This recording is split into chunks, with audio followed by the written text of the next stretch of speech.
This is a lecture on the coming of the American Revolution. I'm Professor Nathan Giesenschlag, and we are here today to discuss what are the causes and the underlying factors in the American Revolution. Well, first things first, as we discuss America in the 1700s and what causes the American Revolution, it is fair to remember that in the 1600s, when many of the English colonies were formed, they were formed as dumping grounds for malcontents and religious eccentrics in North America.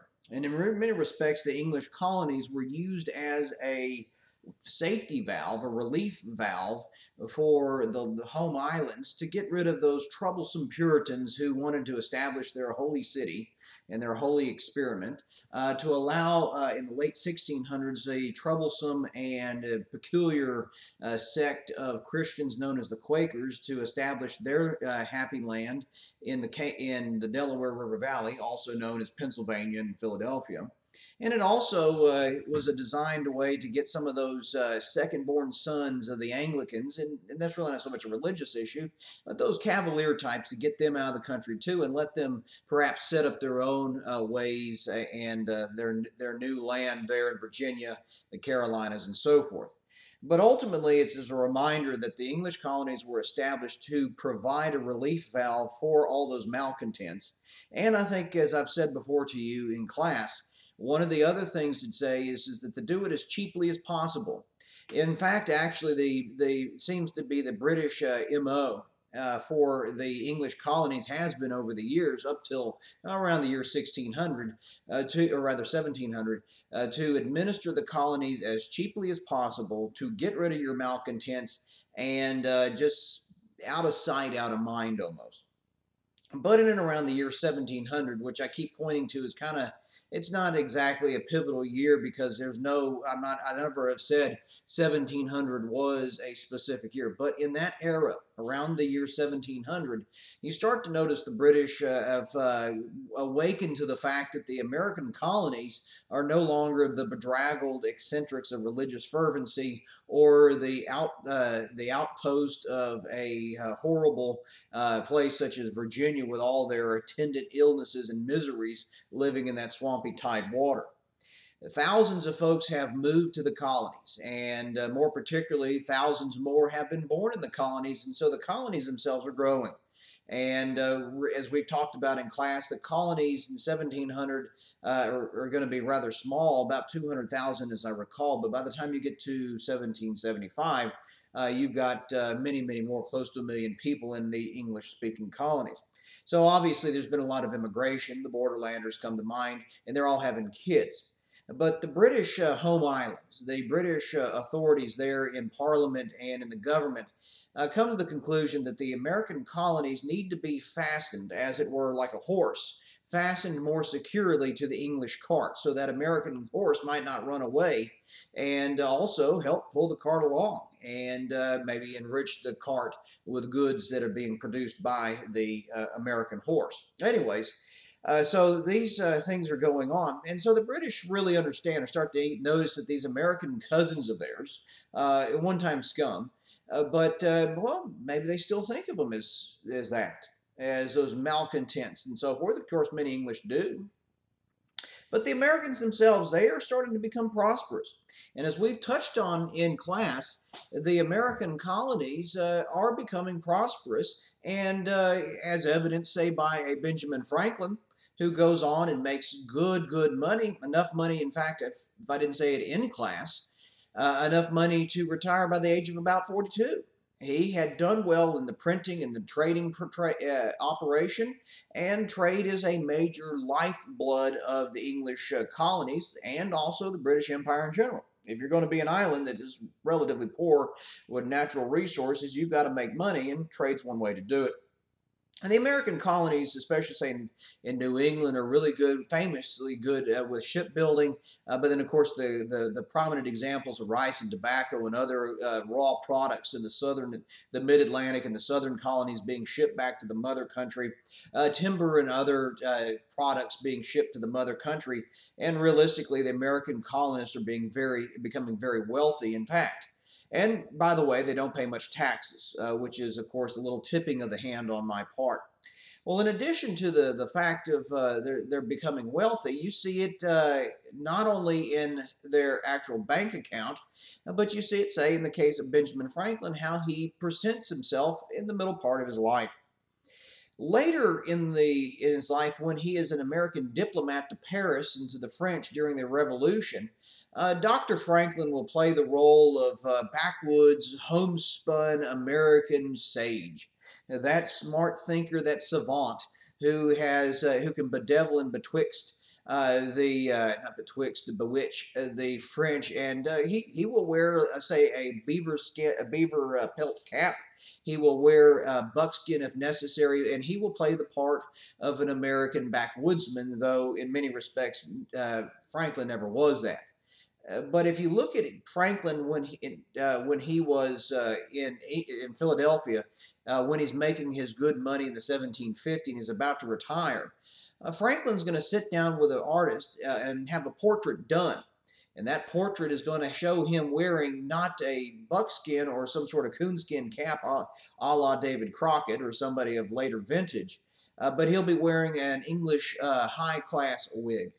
And I think that's also something to note too about the Americans is that many Americans, whether they were descended out of the Puritan stock or descended out of some other stock, the fact of the matter is that these Americans are starting to think of themselves more fully in and around the year 1700 as British subjects, not just some sort of castaway and cast off, but legitimate, full-throated British subjects, and who are doing quite well. It would be as if somebody moved off the farm in Texas and moved into Dallas because of, say, oil money or some other ingenuity of his own part, and decided to build himself a giant mansion in Highland Park and play the big role, as my grandfather used to put it. And these Americans are showing off their wealth. And so the English, on the one hand, are impressed, and I don't necessarily mean that in a good light. They are impressed by the growing wealth of the American colonies, but they're also looking for ways in which they can harness that wealth. And also, they simply still remember that these American cousins of theirs are not exactly descended out, with the exception of the Cavaliers, they're not exactly descended out of the cream of the crop. And then, of course, in the 18th century, 1700s, you're going to have a massive migration of the real bottom of the barrel with the Scotch Irish, at least bottom of the barrel in the eyes of the English. So you have all these things put together. And what you start to see too is that in order to, again, fully harness the American horse to the British cart and to put goods into the British cart, you're going to start to see taxes enacted upon the American colonies. At first, in the late 1600s, they are export and external taxes. Taxes on goods traveling between the mother country and the American colonies and vice versa, which, by the way, is not unusual. There's nothing remarkable about it. Where, in fact, is those taxes being traversed across the Atlantic Ocean, you'd kind of expect to pay that. But later in the 1700s, especially after the fighting of a fistful of proxy wars in North America between the Spanish and the British, or the French and the British, culminating with what we call the French and Indian War, or the 7 Years' War in Europe. The fact of the matter is that those internal taxes are going to start to be levied by the Parliament upon their American cousins. And oh, does that sting and buttress there? And you may think, well, that's the cause of the American Revolution, taxes. Well, no, it's kind of not. The fact of the matter is, what is the cause of the American Revolution far transcends menial taxes and that tax issue. The tax issue is the symptom. What is at the base of the American Revolution is the idea of we control our destiny. We are our own people. Maybe not in the sense that we're independent just yet. That comes later. But we are we make our own decisions for ourselves, and you can't take that away. And I guess so. The next step in our little lecture here today goes to the roots of the American Revolution, and we'll start there with a lecture and a discussion on what are called the Whig roots, the Whig movement. The word Whig, W-H-I-G, the Whig movement, it comes from a old slang term out of England called Whigamore. And the Whigamores were a bunch of country bumpkins. As you probably noticed in my lectures, there is some of that tension. See if I get my hands rubbed together like so.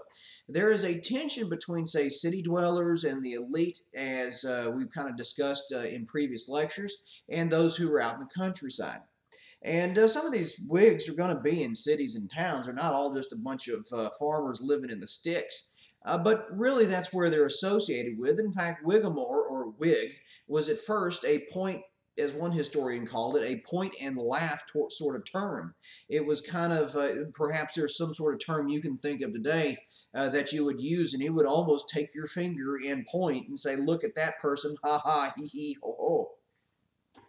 That was Whig or Whigamore. But like other of those point and laugh terms, Whigamore or Whig takes on a fuller and not so laughing matter. In addition to that, what it means is that it's an outsider thought in an outsider vein. And what the Whigs are going to do is they're going to point to, in a sense, where does government come from and how is government arrived at? And so one of the individuals that we could look at and say who is one form of Whiggism or Whiggery is a fellow named John Locke. And then there are others who are out there who are of varying stripes, classical or neo, or meaning new, or liberal or progressing Whig thought. But John Locke would be an example. And what John Locke would say is that as far as government is concerned, the British form of government is probably the best form of government because it is the mildest, at the time, late 1600s, the mildest monarchy in all of Europe. I've touched on the fact that the French monarchy is a very vigorous, and the French monarchy is a very strong monarch there in Paris. The Spanish monarchy is barnacled to the hilt. But the problem is that, but still, in its own right, it holds most of the cards in Spain. And then on down the list, you can go with other dukes, electors, czars, and so forth, and most of them hold most of the power in their respective kingdoms. That's not true, as we've discussed, in England. They've had the Glorious Revolution, they've had the regicide of kings, and frankly, was it Charles II, I believe, got his head cut off by Cromwell. But my point is that the King of England, or whoever holds the throne, has been greatly reduced and has been gelded almost as far as a power. He's not completely powerless, but he is certainly less than he might have been, and especially compared to his kinsmen in other parts of the world. But even still there, the Whigs are going to look around, and Locke particularly is going to say, where does effectively government come from? And his answer is that it comes out of a state of nature. And in a sense, here we come back around to that Enlightenment idea and that reasoned idea of nature. Nature being the guide. Nature being what is the authority and how you reason out where things come from. And in fact, actually, they would say, the Whigs would say, the Lockean types would say, that in a state of nature, there is complete and total freedom, complete and total liberty, said more correctly. So I think the word liberty probably is very important to you in this lecture. Liberty in a state of nature is complete, and everyone possesses it completely so. In the state of nature, as Locke would argue, you do not have a government there to basically roll the dice, and especially you're not going to have a king brought down out of heaven and who is fitted and spurred and booted and spurred, so he can ride the rest of us like a mounted man, and we're the horse. No, no, no. What Locke would say, and others would say variations of this theme, is that with regard to where does government come from, the state of nature is that when there is a state of nature and you work and you are trying to alleviate those basic problems in raw nature, kind of like Lord of the Flies, if you want to think of it perhaps, is that in a raw way, that what we do is that in order to alleviate scarcity in a state of nature is we work and we produce. And when we combine our labor with the produce of what we do, what we have then is property. And so, in the state of nature, with the work of your hands, with the production and the labor that all comes out, your property is there in the form of land, in the form of crop, in the form of various and sundry things. But basically, property is there. And in a perfect world, that would be good enough. But we know humanity is not perfect, and in fact, as James Madison said, humanity, if men were angels, government would not be needed. However, and that's something else to keep in mind, the Whigs are not convinced of the goodness of man. They are not convinced of the goodness of man. So I don't think this is some sort of nirvana mentality that has come forth to replace old Christendom. These guys may be Christian, some of them more so than others, depends on who you read out of the old Lockean Whig tradition. But the fact, some of them frankly not Christian at all. But the general consensus is this: is that man is a fallen creature. He is maybe not totally depraved like a Puritan would say or a Calvinist might say, but he's not good either. And so, in that state of nature, because of man's inherent sinfulness, that's Christian, but in man's inherent flaws, and the willingness of stronger men to try to dominate and to crush and to tyrannize weaker men and take their property. Those the workers having, in a sense, their property snatched by the loafer and the marauder and the parasite. So, in a state of nature, the Whig would say, Locke would say, is that men would come together and give up some of their liberty in exchange for the formation of a government to protect them. So, in a sense, what is the purpose of a government? According to Locke, it's really two things. Number one, provide security. In a basic sense, security from those who would try to steal. And you can see this to this day. What is one of the basic jobs of a government? It is to provide law enforcement. And I use that very modern in a sense, but it is to provide law enforcement and laws and police and so forth to protect the innocent and to protect the rank and file from those parasites, those marauders, and those who would, in a raw state of nature, or even not quite that, but would take advantage of weakness and take advantage of a situation and then would take and destroy what wasn't theirs. And in a sense, create scarcity, which is point number two. The government, through its police powers, the government through its regulatory authority, and I guess in a general sense, I don't want to push that too far because the Lockeans would say that the government is there, but it would not be okay with it doing everything. But the government is there to help reduce and to organize, in a sense, organized society, and I use that word organized loosely. I'm not meaning it like in a government can do all things sort of way, but organize in a society and provide basic rules that allow for scarcity to be alleviated. The hidden hand of the market, to use Adam Smith's phrase from about 1775, out of the Wealth of Nations, to come out and work its proverbial magic and provide for the goods and services that are out there. And for them to get into the hands through marketing, through markets rather, into the people who need it and want it. So the government has basically two functions: law and order, so security, and to help alleviate scarcity through the equal adjudication, the establishment of norms and rules of society, and so forth. And that, in a Lockean sense, that is what the government is there for. And so, but by the way, so keep in mind what I just said too. There's another critically important point that you need to put into your notes, and it is this: that in the pre-Lockean, pre-Enlightenment period of time, that really would go back all the way through to Aristotle, in a sense, go back through the length of Christian history and medieval history, in Europe, in a sense that it would be that God, through his provision, God, through his wisdom, had sent down from heaven almost the divine right of kings and nobles and such, that Aristotelian idea of a top-down perfected order, that God had established rulers and leaders such as your king, my monarch, or elector, or duke, or somebody, and they would take care of that. So the fact of the matter is that with regard to that was the pre-Lockean idea that heaven kind of put down and sent down a king, and that between you who are say here, and above you here is the king, and above that is God.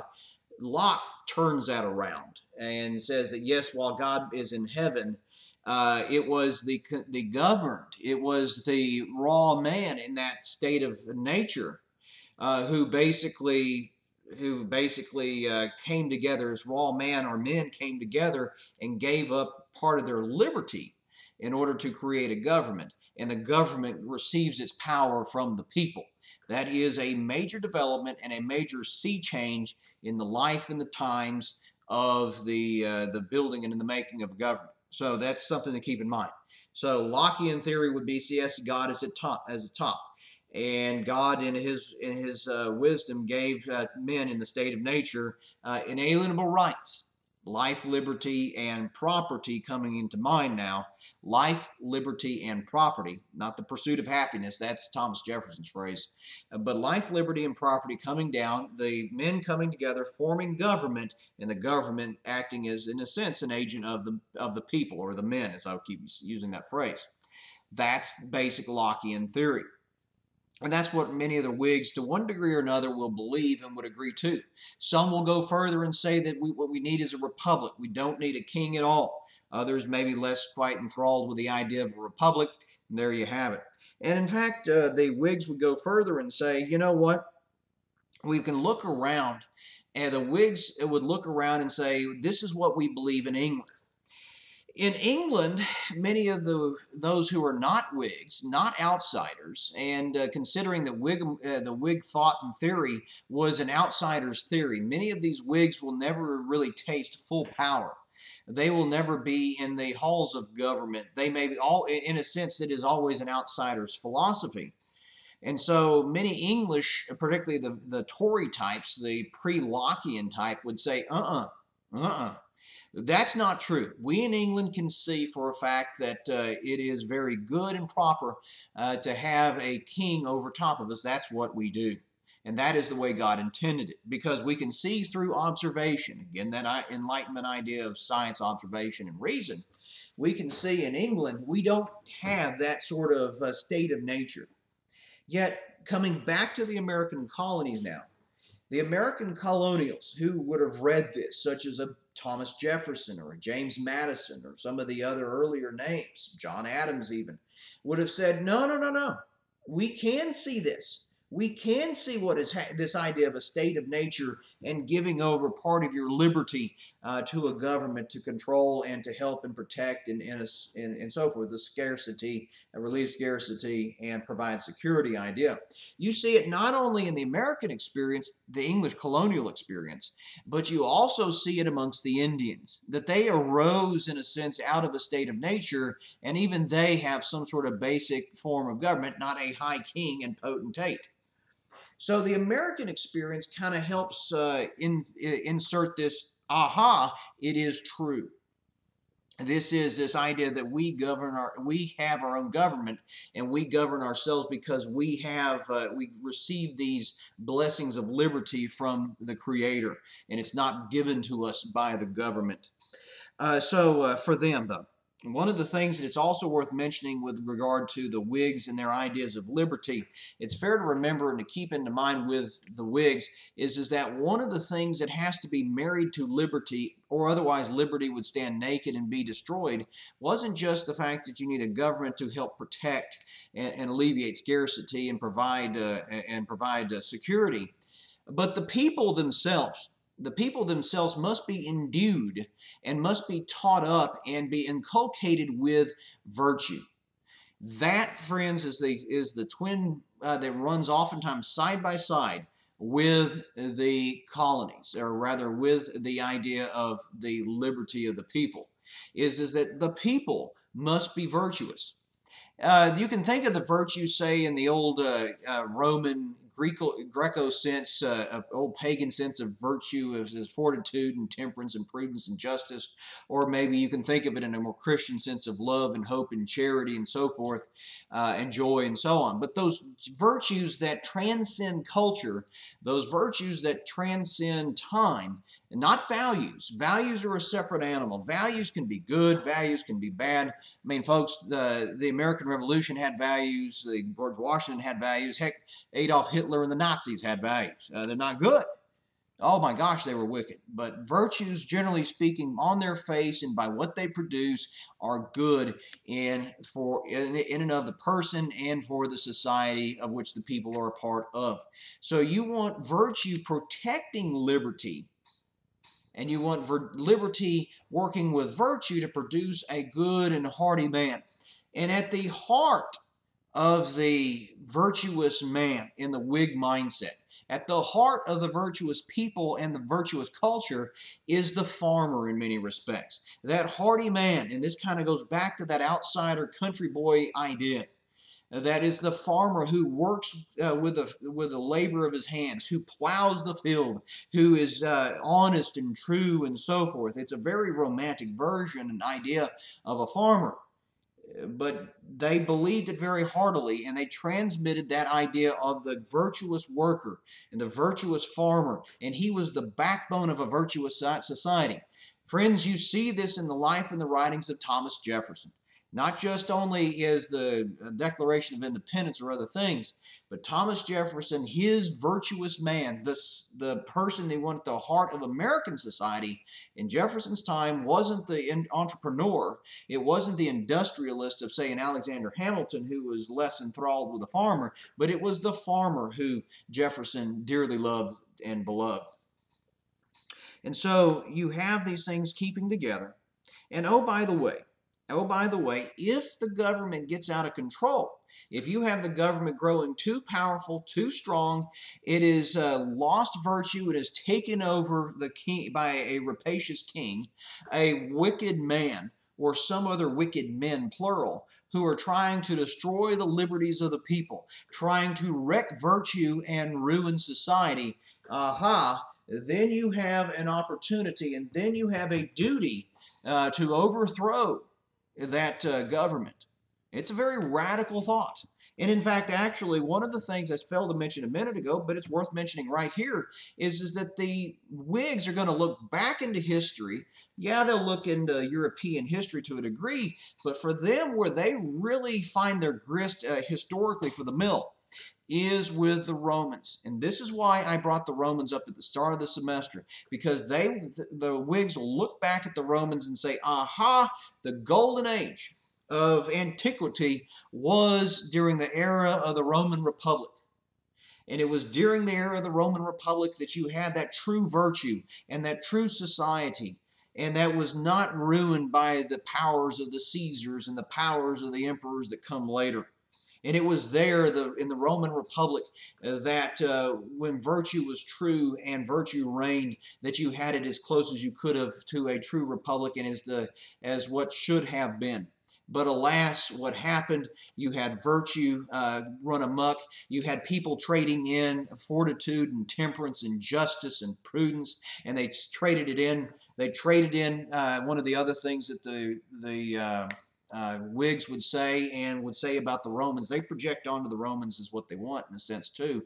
But what they would say is that when the people, especially the leadership, but when the people in a general sense traded in the virtues plus, this is the addition, they traded in the desire and the concern. I guess what I'm doing is scratching my chest to show the inner heart here.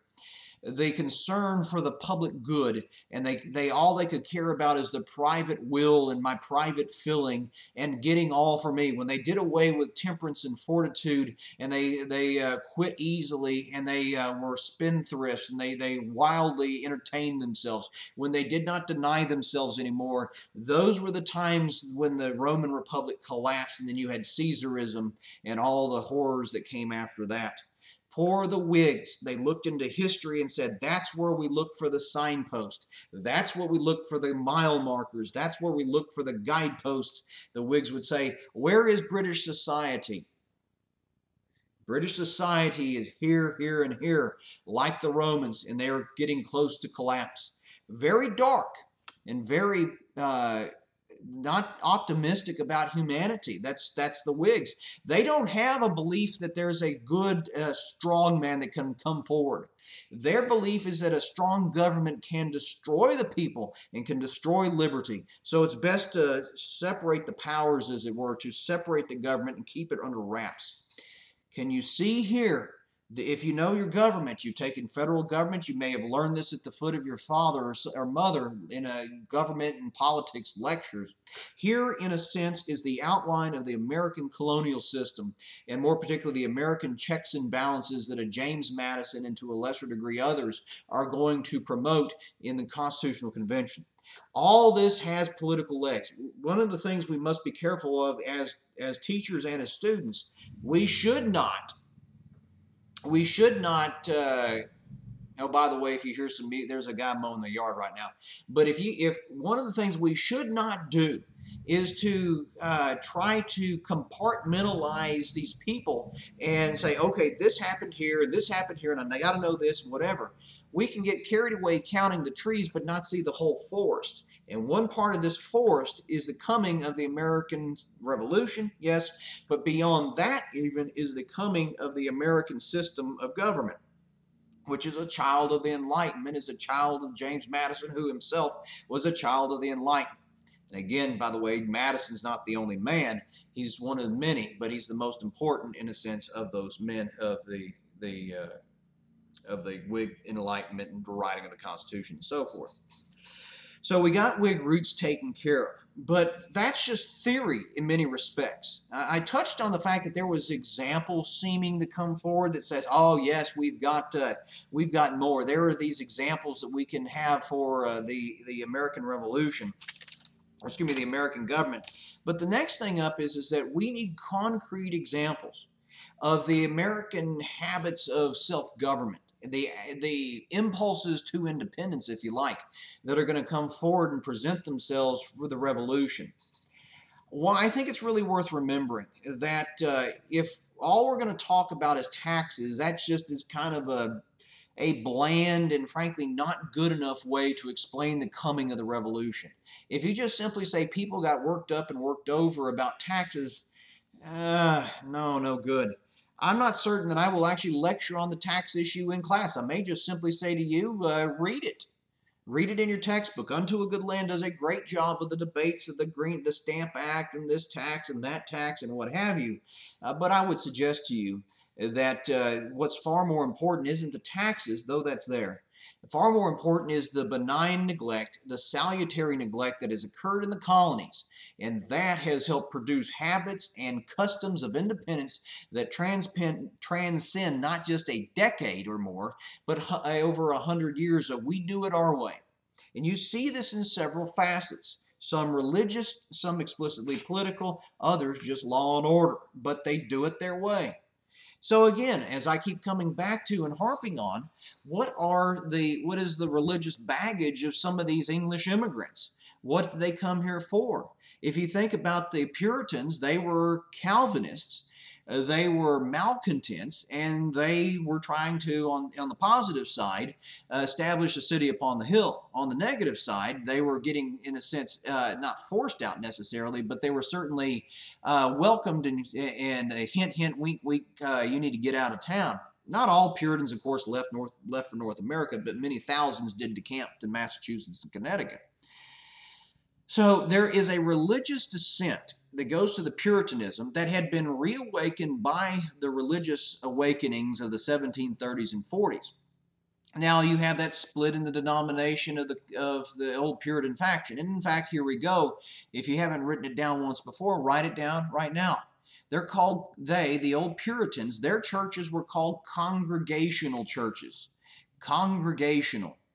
And a congregation is the people who sit in the pew, in so many words.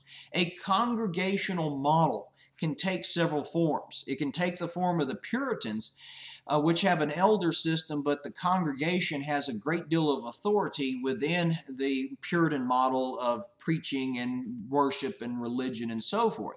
And it's worth noting, too, is that in North America and the English colonies in the 1700s, especially getting closer to 1775, you're going to find in places like Rhode Island and pockets elsewhere of a radical sect, mark that down, a radical sect of Christians known as Baptists.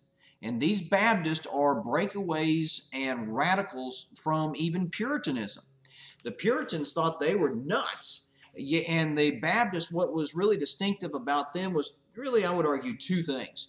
One is that unlike the Puritans who did still practice infant baptism, the Baptist movement practiced believers' baptism, i.e. full adult or older child immersion. Some of you watching this video will have gone to a Baptist church or two in your life, and that's you. This is in a sense, these radicals in Rhode Island and other pockets. They are, in some respects, the hated Baptist that the Puritans couldn't stand, and frankly, a lot of Anglicans couldn't stand, and a lot of folks, because they were insistent on several things, one of which was baptism by a believer as an adult, not as a baby. So that was a distinctive too. And something else about these Baptists as well is two other things. One is that they are big promoters of religious toleration. Because when you were a minority, and the Baptists in the 1700s are clearly a minority, they're not going to grow just yet.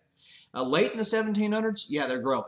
But in the mid-1700s, they're a little breakaway sect, and even as late as 1805 or so, you find the Baptists very big believers in religious toleration because they are tolerated, because they can, in fact, you actually find them supporting religious disestablishment, the idea of breaking of religion.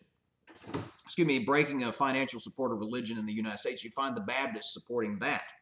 But the last thing, and in a sense, the coming of the American Revolution is more important, and this back to that idea of congregationalism, is the idea that the church is autonomous.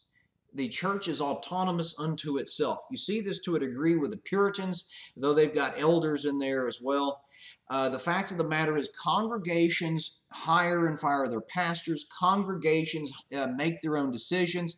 Heck, congregations, if you get into the right church, may have get into an argument and have a split over shall we serve rolls with a ham at dinner. But congregationalism, we make our own decisions, is found very clearly in the Puritan and the smaller but yet growing Baptist sect. We do it our way. And that is an important concept. We do it our way, and we have done it our way not just for a couple of weeks or a couple of years, but we have done it our way for years, and years, for a long time. So you have that. So next up, we got that's the congregational, the old Puritans and others. It's also worth noting too is that you have in English history and in now American colonial history, you also have other English sects that were tossed out on their ear because they were not quite acceptable to the Anglicans. Now that the second group up would be the Presbyterians. I would write them down again. The Presbyterians, generally speaking, are going to be represented in the American colonies by that Scotch-Irish borderlander group that we've discussed in a previous lecture or two.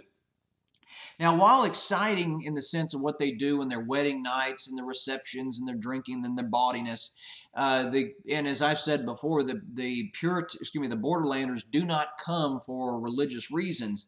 Yet at the same time, they were in their own right very religious, and even if they didn't exactly follow the tenets of the faith to a T. They were Presbyterians, and as I've said before to you, John Knox would be one of their founding fathers in so many words back in Scotland, and the Anglicans thought them to be scum.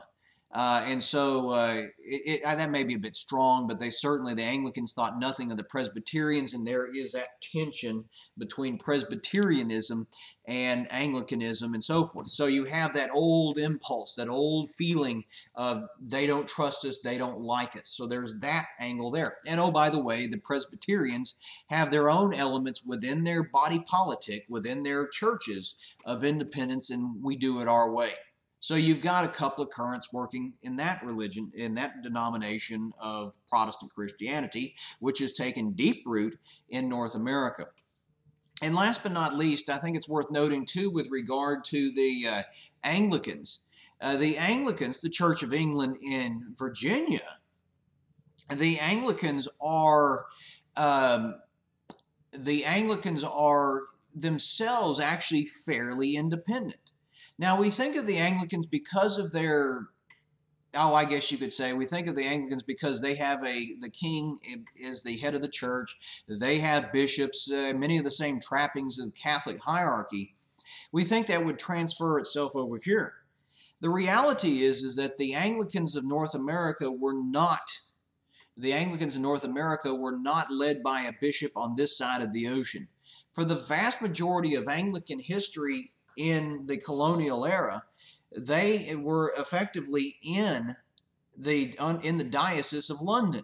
And the Diocese of London was never going to send a king, or rather a bishop, to North America.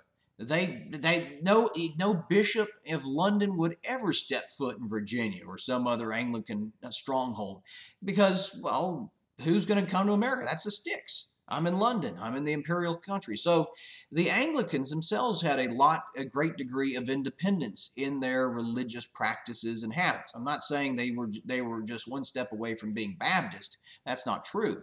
But at the same time, their churches were, in many respects, autonomous. And so you find that in religion, that there's an independent streak and a confrontational streak in religion of the colonies that transcends, it goes back all the way to England. And why did people come here? Throw in the Great Awakening, reawakening religion. You've got religion as one of those main veins now that's going to run parallel. These main veins is going to run parallel to the Enlightenment thought of Whigs and so forth. So when we think of the American Revolution, there's going to be a religious, in a sense, angle. We've done it this way, and then there's also going to be the Enlightenment angle. Remember this, as I've said, the Enlightenment and the reasoning and all that sort, that intellectual stuff that really, in a sense, goes to the Whigs, that is going to be dealt with by the elite, and this religion is the elite plus everybody else. So you've got two big currents that may not be eye to eye. They work together.